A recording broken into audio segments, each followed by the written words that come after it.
سلمى قدرت تخرج من البيت بعد ما مزقت صفحات الدفتر، والليل كان لسه طالع والمطر بينزل على وشها كأنه بيغسل خوفها. رجعت شقتها في القاهرة وقالت لنفسها إن اللي حصل مجرد هلوسة من التعب. لكن لما دخلت الحمام وقفت قدام المراية ووشها كان باين عادي لحد ما غمضت عينيها، ولما فتحتها تاني انعكاسها لسه مغمض. اتجمدت مكانها وبصت للمراية بخوف.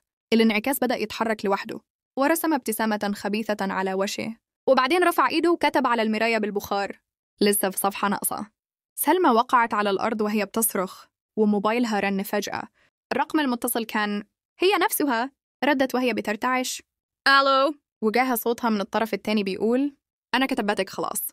فجأة المراية اتشقت نصين، ومن الشق خرج بخار أسود اتجمع في شكل ظلها بالضبط، لكن من غير عيون. الظل مسكها من رقبتها وقال بصوت متقطع: كل بيت له كاتب، وانتي بقيتي الكلمة.